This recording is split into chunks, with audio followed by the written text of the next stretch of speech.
Welcome to Expanding Frontiers from Pearl Quest. I'm Kathryn Wilkens. Here, we explore the evolving edge of investing, data, and the frameworks that help us make sense of it.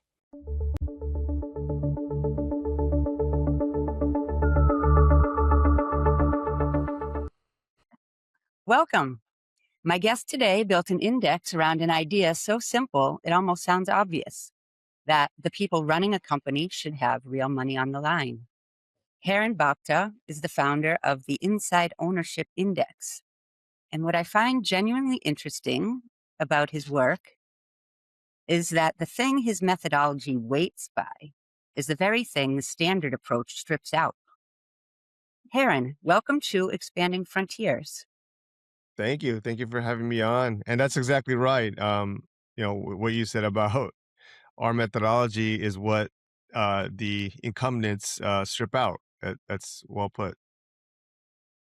So for listeners meeting your work for the first time, what's the central idea behind inside ownership, and what do you really mean by skin in the game? Yeah, well, the central idea is that companies and businesses and almost anything else in general are run better when those making the decisions bear the consequences of incorrect decisions. And they also share in the rewards, but more importantly, that the leaders of an organization, when making wrong decisions, suffer the consequences. And that's what ownership really brings. When you own something with your own money on the line, you generally perform better. Yeah. So what first convinced you that insider ownership deserved an entire index built around it, rather than being treated as just another factor, one factor among many? Yeah, well, for one, I read the book Skin in the Game like 6, 7 times, written by Nassim Taleb. So I've been heavily influenced by that book. For some reason, I've just fell in love with it. I've read it 7 times. Um, and I thought of the idea actually because I'm a huge Warren Buffett fan.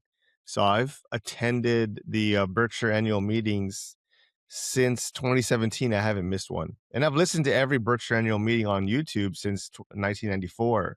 Wow.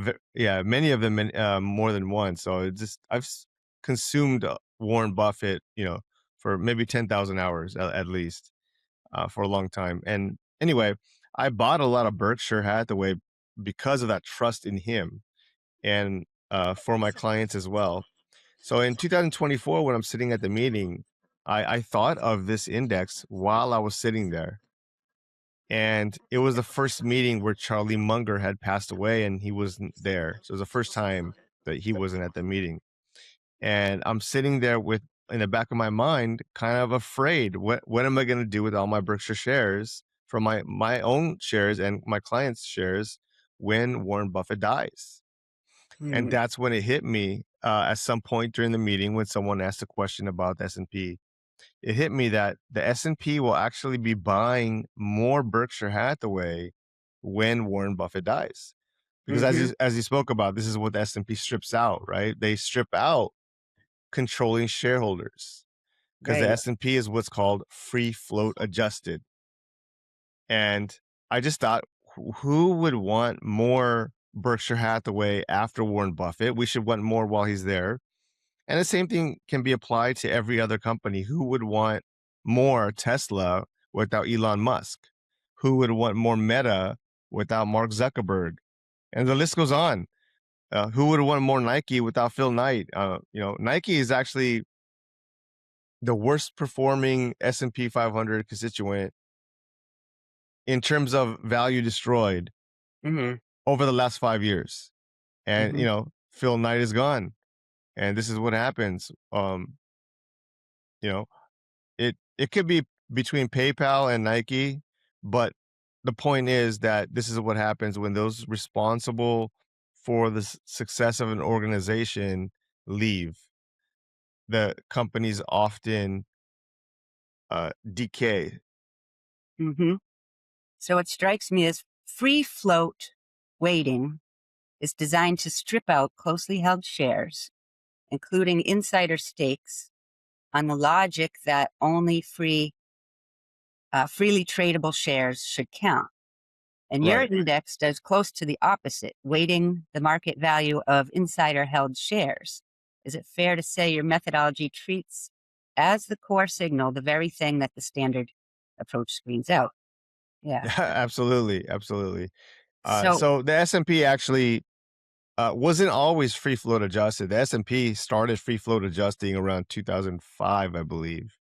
Before that, it was the total market cap, and that adjustment has been a mistake because they would have performed better had they not done that free float adjustment. I mean, if you think about it, you're on the opposite side of the table of these super value creating CEOs. You know, Warren Buffett, Jeff Bezos, Elon Musk. Um, why be on the opposite side of these super CEOs? mhm. The index I created, you're on the same side.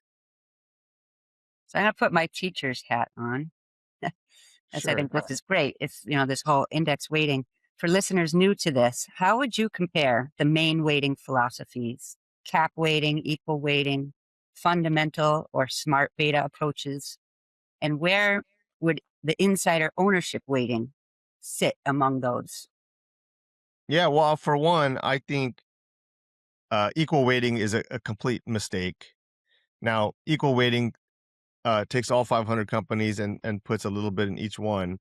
And what they end up doing is selling winners and feeding the losers. Mm, And in general, that is a terrible strategy because there was a University of Arizona professor who did a study. He studied all stocks over a period of 100 years. And what he discovered was that it was only 4% of those stocks that delivered all the wealth creation for the stock market. And the mhm, other 96% matched US Treasuries. Now, what that tells me is, for one, it's very hard to pick the extreme winners because there's only 4% of them. And two, that you have to maintain exposure to these super wealth creating stocks, right? And a strategy that sells the winners and feeds losers is a terrible strategy. And for one, for second, the world is becoming more winner take all. In the mhm, past, if you had a monopoly or a moat, it was very often structural, a manufacturing advantage, or economies of scale through, you know, uh, distribution. But now monopolies and moats are built on a digital footprint, which are infinitely scalable. So if you're good at something, if you're the best at something, you're going to be able to do it for the whole world, right? And so we're just going to get more winner take all businesses. And by spreading those bets out over 500 different companies equally is, I believe, a terrible mistake. And market cap weighting is a good benchmark. I believe they've done fabulous things for the end investor by reducing fees and giving exposure to the market for most investors without having to pay financial advisors. The market earns 10% per year, but what a lot of people don't talk about is all the intermediaries between that 10% and the end investor. In the past, you'd pay a stockbroker, 2% to get in and out of a stock. Then the mutual fund came along, and now really the ETF has really democratized, getting in the market and getting that 10% to the actual end investor. So mhm. I think the S&P 500 has been great, but um, the one issue with market cap weighting is that uh,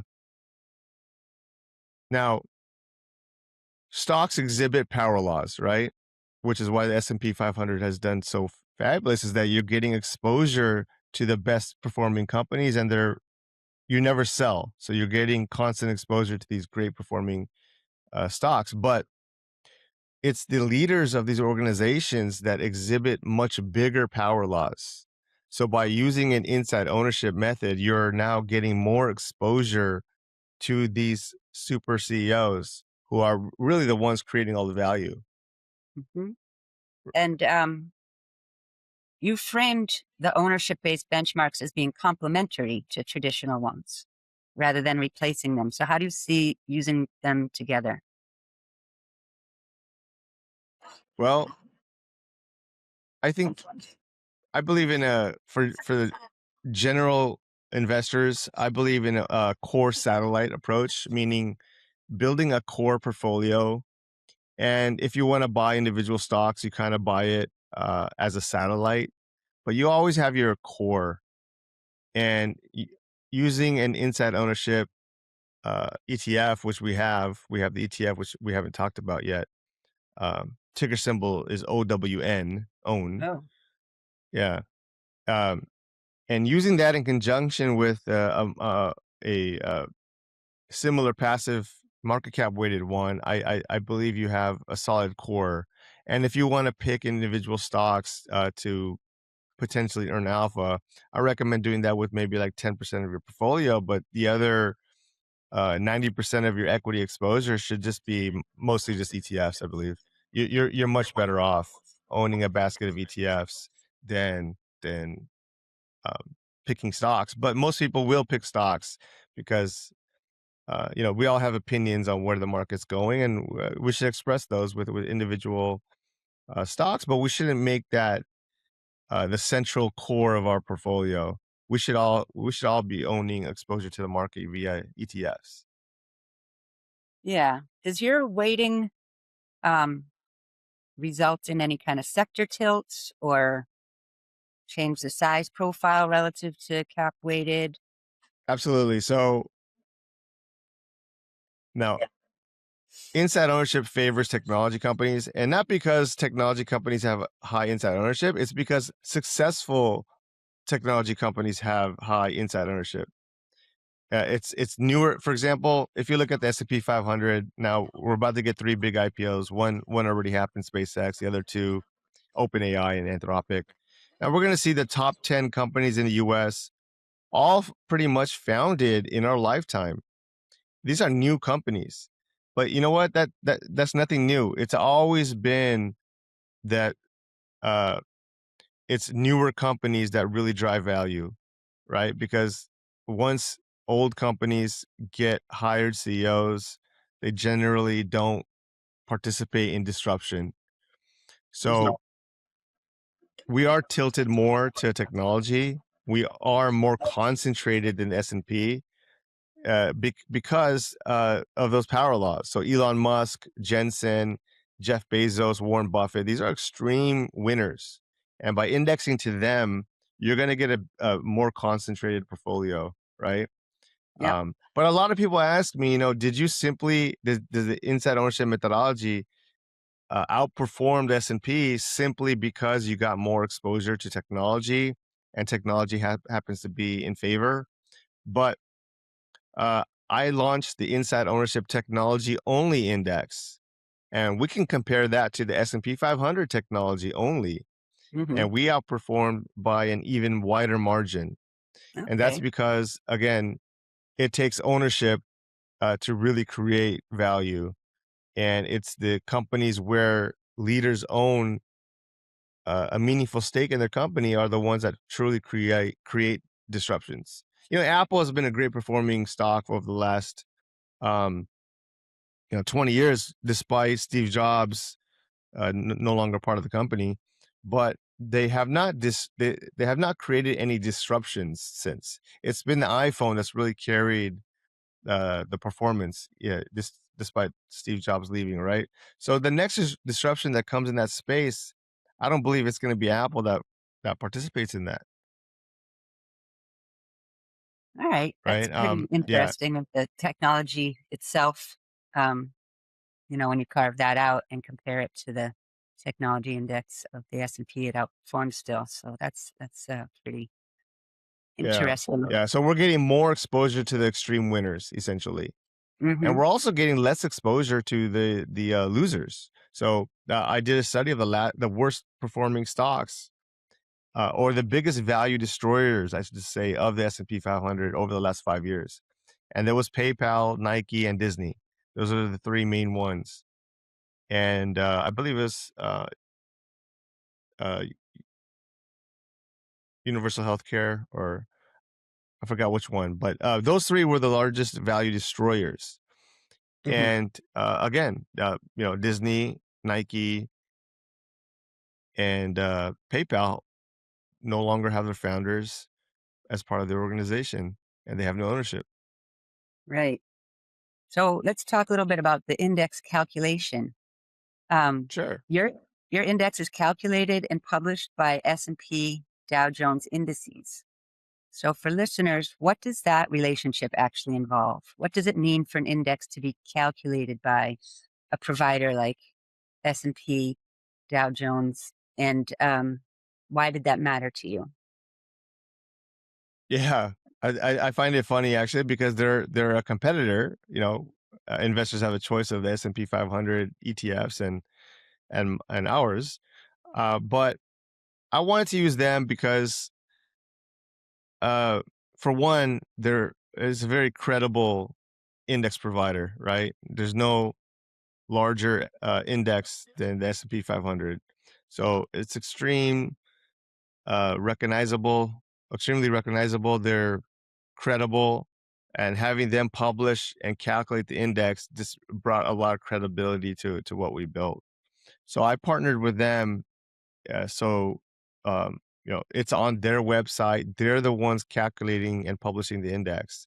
I'm simply providing or using the inside ownership methodology to determine how much in each position gets, but it's them that provides the universe of which stocks we reweight.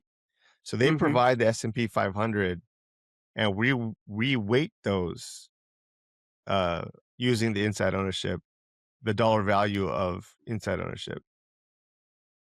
Okay, I think we might have already touched on some of these. If you look at the outperformance of insider aligned companies, um, how do you think about disentangling it from other well known effects? Does it tend to run in smaller founder led firms? On how much of the edge is alignment as an independent signal versus exposure to size or value? And related to that is, have you stress tested the effect against standard factor controls like size, value, and quality? And what survives? Yeah, well, now many of that is very academic. Uh, I think f- for one, academia gets a lot of things wrong. But I'll I'll address that in terms of volatility for one. Now, if you ask an academic, most people would say that the inside ownership is, it being concentrated, and it is more volatile because it has more concentration. Now, it's more risky. However, if you look at the last 20 years, uh, in the two global catastrophic events that we've had in 2008 and COVID-19, those two big drawdowns, S&P 500 had a deeper drawdown during those two periods. And almost every other volatility period, we were more volatile. We probably had deeper drawdowns in most periods. But those two global catastrophic events, the S&P went down more. That's Interesting. because high inside ownership companies are generally structured better. They're more innovative. They have better balance sheets, and frankly, they're more resilient. They're able to pivot and make changes quicker than a company with no ownership. So, general academia may call it more risky because of the volatility, but when you needed that safety the most, we did the methodology did hold up better. Hmm. So, Okay. yeah, So someone is persuaded by your thesis, right? How would they yeah. get exposure? What are the actual? I know that you started with an index, then you were planning on an ETF, but I just heard you say you have it's out. OW. Yes, we What is have it? the ETF. Yes. They should check out our website, insideownership.com. There's a link in there that will take them to the ETF, and they can explore what the holdings are and what the fees are. The fees are 49 basis points, so just under 0.5%. We have a lot of material in there to explore why our methodology is better than a market cap weighted one. We have a brochure which describes that in detail. We did a couple of explainer videos that they could check out. Hmm. And I'll link to that in the show notes. Um, so, for my students and useful for allocators and students alike, could you walk the audience through why, um, especially the students newer to product structures, why you started off as with separately managed accounts before getting to an ETF, and what does each wrapper give you, and what does each cost you?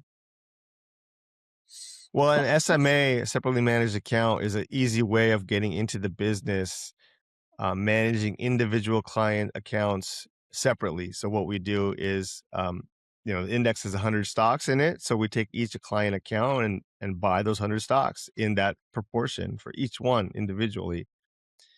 Now, an ETF is a far better way of getting exposure because uh, it's more tax efficient. ETFs, when it buys and sells a stock inside, it doesn't have to pay the taxes.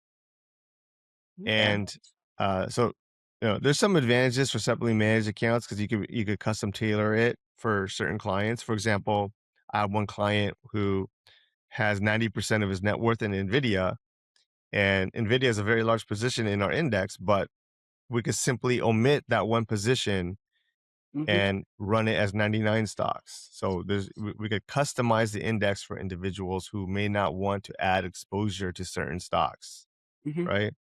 But the ETF is really the best way of running a passive or even an active strategy because you get those tax benefits, and it's much easier way to scale the business as well. So there's no minimums. The minimum is $25, which is the share price right now. So anyone who wants to get started investing in the index could simply just buy shares in their personal account Hmm. themselves. Before, we have to establish a relationship, transfer your accounts to Schwab, where I was managing that money, and now it's far easier just for the individual just to go and buy the ETF. Right. So, what had to be true? What kind of scale and track record and demand had to be in place before you were able to make the move from SMAs to ETFs? Sure. Well, ETFs are very expensive to launch. They cost, if you want to launch an ETF, it's going to cost you about $200,000 a year in fixed costs. So you have to do the reverse math. Depending on what fee you're going to charge and how much of that fee you're going to take. Uh, so if you're going to charge, let's say 1% on an ETF, you're going to need about $20 million in the ETF to break even. Okay, good to So know. yeah, we're charging 49 basis points. I found a partner that launched the ETF, and I'm the index provider. So, for example, Vanguard has VOO, which is the S&P 500 ETF, right? That's Vanguard's ETF. S&P 500 is the index that it tracks. Hmm. In the same way, our ETF is they're tracking the Inside Ownership 100 index, which I created. The Right. ETF itself was launched by a firm named Corgi Funds, which has 100 different ETFs. We're one of them. What's the name of that firm again? Corgi, like the dog, Okay. CORGI funds. Now they launched 100. They're actually breaking the record in terms of ETF launches. They are an AI um, type company, which is really using AI to really leverage a lot of the stuff they're doing. For example, insurance. All insurance is a natural language contract, right? Now we have there's a technology to really leverage AI in insurance, like most companies haven't done. Most insurance contracts are 100 pages long and largely been done by humans. Same thing with launching of ETFs. It's many lawyers taking intermediary fees, Hmm. creating the process of launching ETFs. Um, you know, So making it maybe more AI will expensive. bring that cost down over time. Exactly, exactly. Yeah. So let's take a look at the bigger picture: governance, incentives, and key takeaways. Beyond the index itself, what does your work suggest about how ownership and incentives shape corporate behavior and accountability? Well, absolutely. So, as part of I do a presentation, and one of the examples I give is Silicon Valley Bank. Now, Silicon Valley Bank in 2023 went to zero, and a lot of people don't know this, but it's actually really rare for a company to go bankrupt while in the S&P 500. Usually, the S&P 500 will have it replaced prior to it going Right. to zero, but in Silicon Valley Bank's case, it happened so fast that it never had a chance to leave. And in my presentation, I show a clip of their proxy filing. Now you could see that they own so little that they it was represented by an asterisk. So essentially insiders own virtually nothing, and probably not a single share bought with their own money. It was all awarded shares. Now, when you have no ownership and you're awarded shares, a CEO's primary motivation is to get control and to hit quarterly bonuses and option payouts and stuff, right? So they take risks that a normal CEO who owns a big part of their company with with his own money, his or her own money, they will take more chances to hit the ball out of the park. And if they fail, they don't lose anything because they didn't own anything. So it's a matter of the type of risks that some CEOs will take when they don't have any of their own skin in the game. So you just touched on this, but like for example, you said to look at the proxy statements. What should investors and allocators listening? Um, what's their practical takeaway? What should they actually look at when they evaluate the alignment in a company or fund? Yeah, well, I do an example of Intel and Nvidia in July of 2020. They were exactly identical. They were $250 billion companies and both chip designers, right? Now, in July of 2020, they were the same market cap, so same exposure to S&P 500 at 1% each. Intel had 7 times the revenue of Nvidia at that moment, 7 times the profits, a higher return on equity, and a higher free cash flow yield. So they produce more cash than Nvidia. But Nvidia had something Intel didn't, right? It had a founder CEO which owned a big part of the company. So I think investors have paid a little bit too much attention to last year's earnings Mhm. and they paid less attention to who the leader is and how much they own. And those leaders very often go to sleep thinking about their company, wake up thinking about it. They're dreaming about it. And this is how innovation is done. And so we should pay less attention to last year's earnings and more attention to what the future prospects look like. Because at the end of the day, stock prices reflect the future, uh, right? So it's very hard to know what the future actually holds, but by evaluating leadership, we have maybe a better chance of knowing what the future may hold. Now, I like to compare a hired CEO to a zoo animal. Now, a zoo animal gets fed every day, right? Whether it successfully hunts or not, they get uh, Right. their base salary, quarterly bonus, very often a golden parachute. Now, I like to compare the owner operator CEO to a wild animal or a wild lion. Now, they have to hunt for their food. If they don't hunt, they don't eat. Right. And wild animals are trained to survive. So this is the very difference. Nvidia had a wild lion as a CEO, while Intel had a zoo animal. So I'm going to change the subject a little bit. This is outside of what we've been talking about so far, but You reached out to Expanding Frontiers, the podcast, partly because of the conversation on AI tokenization and incentive alignment in finance. I had recently gone to the Consensus conference in Miami. Do you see the skin in the game principle playing out in a tokenized or digitally native market as well? Yeah, I'll be honest, I don't know a whole lot about uh, that side of the business, but I think skin in the game is probably the most important driver of future performance in almost any asset class. Okay, You so it know, probably or will. yeah, when it comes to be human behavior and performance, it's skin in the game. Yeah, so my first experience with skin in the game was in my 20s. I used to play basketball every Thursday night all throughout my 20s, so for about a decade. And the first year, it got kind of repetitive. And a friend of mine said, "Why don't we bet a round of beer?"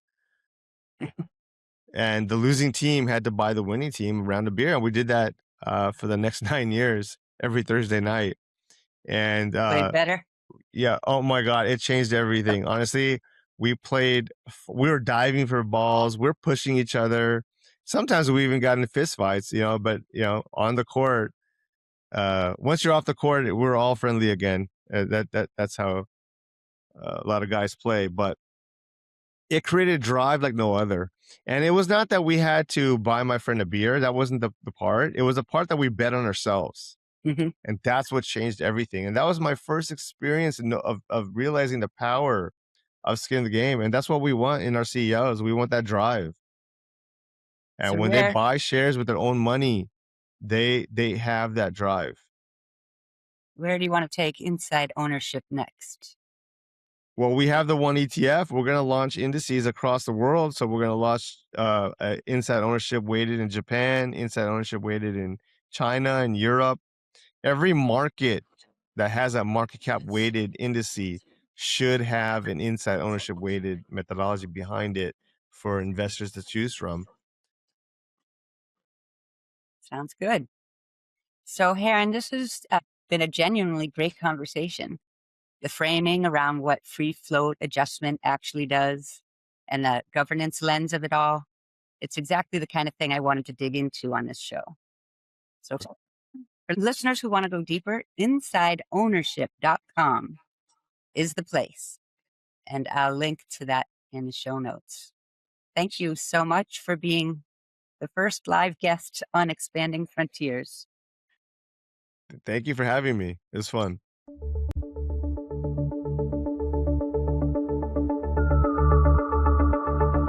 This has been Expanding Frontiers, a Pearl Quest podcast. Stay open to what reveals itself.